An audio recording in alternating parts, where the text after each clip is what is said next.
Have you got a sense of what Jos has been like in the last 24 hours? Has in the captaincy sort of been a freeing experience for him, or have you not got that sense whatsoever? Oh, I think we saw yesterday. He's obviously, he mentioned that he was really sad about leaving the post, and that's natural, right? He cared so much about it, and he admittedly said that he wasn't able to get the best out of the guys at this stage. And I thought it was a brave decision to make, and it gives us now an opportunity to be able to start to plot and plan our way forward, knowing that at some stage we'll have to obviously choose a new captain and then work out ways to be able to ensure that the style of cricket that suits them best is also going to give us our greatest chance. And we still see Jos as obviously a big player within that, and he's got a huge role to play. But it will be an exciting time for a new captain to try and put their stamp on it. Hi, Brendon. How do you assess that performance? And obviously very disappointed. We had high hopes being able to finish the tournament with a bit of a bang, but we're very poor, and we've got a lot of work to do. And we'll put our thinking caps on over the next few weeks and start to try and sort of navigate our way through what an improvement looks like across our white ball cricket, and make sure we try and be pretty thorough with that and work out a way that we can get ourselves back to where we should be. There's a bit of a baptism of fire coming to travel to India, coming to here as well. I guess the only way is up for the white ball teams. Yeah, it is. Yeah, it's definitely the only way is up, and that's the attitude you got to have, right? I think I felt India was actually really good preparation for us, even though we obviously got beaten quite comfortably there. I thought that was as good a preparation as you could have coming into a major tournament, and obviously we had our chance in those first couple, but what we saw tonight was probably an example of why we're out of the tournament. We weren't able to withstand the pressure when it was applied, and we weren't able to navigate our way through. And I guess, again, I said to you yesterday that I felt that we lacked confidence, and I thought today was another example of that. And we're going to find out pretty quickly ways to be able to make sure that our team walks out there a lot more confident than what we are at the moment. Just lastly, what's next on the agenda for you? Well, get home in next couple of days, and then start to think about, and start having some conversations with Keezy and Rob Key and the guys at the ECB about who is the right person for us to put in that position of white ball captain, and then what do they need, and how do we start to learn some of the lessons that we've been dealt on this tour and in this tournament to ensure that we're a lot more competitive than what we've been. Hi, Brendon. There's obviously a greater alignment in this white ball setup and the test setup since you've taken over. How do you ensure this winter you've had in white ball cricket and the sort of negativity, I guess it's bred, doesn't sort of bleed into that huge test summer? Yeah, look, obviously, I think you guys know me well enough. I'm a very positive person, and I like to try and create a positive environment. There is obviously a fair bit of alignment across those setups now, but at the same time, there's some guys who have been very successful in Test cricket in the last little while, and I'd say the confidence levels of that unit are very high, and the ability to execute the game plan we want to, and the style of cricket that we want to, and obviously we've had a bit of success as well, albeit not quite at the level we want. I think we're a little further down the road with that, and I think we're big enough to work out that this is a slightly different task, and we've got to try and ensure we put the plans in place for this style of cricket and the demands of white ball cricket, and try and separate them as best you can. But I guess that comes down to your skills of your leaders and how calm they can remain under pressure and still keep trying to drive the team forward across all the different forms of the game. And how big a role does Ben Stokes have in maybe picking up a couple of players? I'm thinking Jamie Smith, Harry Brook, in terms of that test summer, at the start of that test summer, so, their form the past few weeks doesn't affect them? Well, you know what Stokes is like. He's uber confident all the time, and he's a great man manager and a guy who gets the very best out of those guys around him. Harry Brook and Jamie Smith have been outstanding in Test cricket to date. I know they've had a bit of a tough month with the bat over here, but they wouldn't be the first people to go through a bit of a tough period over a month or so. So look, for them, it's a matter of making sure that they sort of learn the lessons of what's unfolded over here, and also then sort of try and keep improving their games, but also not let the confidence levels drop too low. But we've seen how good they've been in Test cricket, and I'm sure they'll be very good in white ball cricket in time to come once we work through it a bit. Consider 2 white ball captains. Is that possible? Like one for the T20 team and one for the 50 over team, or do you think it needs to be one white ball captain? Again, sort of work it out over the next few weeks. Sort of make sure we have a good look at how the structure looks, how things are placed, and what each side needs. And if it's the same person, then great. If it's 2 different people, then great too. We'll spend a little bit of time.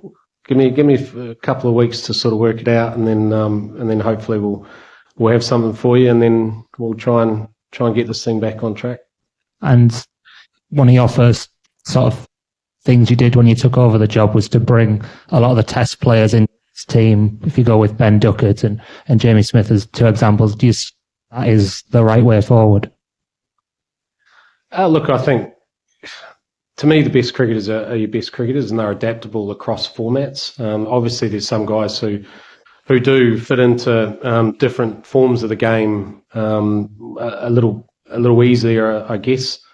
I look at Ben Duckett, I look at Joe Root, 2 guys who hadn't played of late a lot of white ball cricket, and they've been our best batters out here in this competition. So they're obviously locks when it comes to Test cricket. So I think it's not one sort of rule fits all.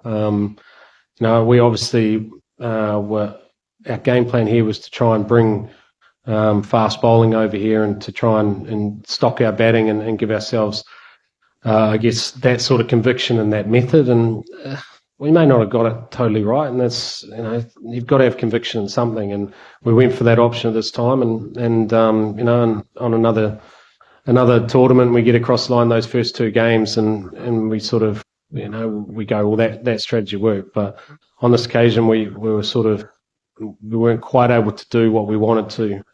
And I guess sometimes when you always hope across your entire team, everyone's performing, but sometimes, guys are a little bit low on confidence, and we don't necessarily get the output that we want, and hence why you find yourself on the outside of the tournament. But look, there's so much work for us to do. I still have tremendous confidence in the talent that is across English cricket, not just in the dressing room now, but also guys that sit around the domestic scene at the moment, and who have also played for England before, and that gives you great confidence. It's just making sure that you get the right structure in place over the next little while to allow that to come out and give us the best chance to get back to where we want to be. Baz, could you, in theory, bring in a captain, a white ball captain who's not in the team at the moment, maybe because they have qualities as a leader? Maybe I'm just thinking of Sam Billings or Sam Curran, not in the squad at the moment, but they have captaincy experience. Could you contemplate bringing someone in from outside of that sort?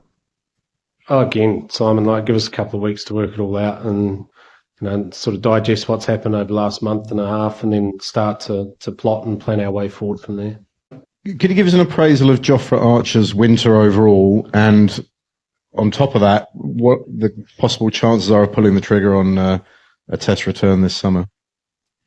Yeah, I think if we look at Joff, he's been out of competitive cricket for a couple of years, right? And I think it's taken probably just a little bit of time to get the rhythm of gameplay back. But I think he's been really good. He's bowled high pace. He's played a lot of cricket. He's been able to get significant workload under his belt throughout this time. And we've seen moments of how great Joff is. Even tonight, the couple of wickets he took the other night against Afghanistan, 3 with the new ball. We know how great a player Jofra is at the very top of his game, and to have him back and to have him fit and excited about playing is a real win for English cricket. We've got to make sure that we're always doing the right thing by Joff as well, and understanding the risks involved. But I'm pretty sure he's pretty keen to play Test cricket. And you look at someone like Joff, and you look at where he, if you can add him to the battery of fast bowlers you're trying to build, then it only strengthens your squad. So, we'll wait and see. But overall, I'm really pleased with where Joff's at, and it's great to see him back playing and injury free at the moment. For this summer coming, well, yeah, I guess so. We'll find out, I guess. But other conversations again that I'll sit down with some of the players after this and work out, what their ambitions are over the next little while. And I would imagine that Joff would be keen to play Test cricket this summer. Yeah. Yeah. Hi, Brendon. What's your quick assessment of the performance of the English team? Do you think it's a case of change in approach, needing to change the approach, and same set of players can produce output with a change of approach, or is it reached to a point where you would need a change of personnel, change of resources? Well, I think I kind of answered that a little bit before. We're disappointed with how we performed in this tournament, and we've got to put our hands up and acknowledge that it wasn't good enough, and that's okay in sport. You don't get to be upset if you haven't played well. That you want to be in the situation of playing international cricket and representing your country and playing in front of the fans all around the world. And sometimes it doesn't work out, and you just got to wear that as best you can and try and keep moving forward and improving and try and I guess contribute to the team. From our point of view, we've obviously now got a structural change which is going to take place with a new captain coming in, and then with that they'll bring some of their own ideas and want to stamp their own style on things. So there'll be a natural evolution of the team anyway. But the guys that are in that dressing room are very good cricketers. There's very good cricketers throughout England, and it's a matter for us as coaches and leaders to try and get the best out of that and to try and bring the right combination of players together for the task at hand. And that's what's in front of us over the next little while, which is exciting, by the way. It is. Life's always more fun when you've got a move to make, and we've got a move to make over the next little while.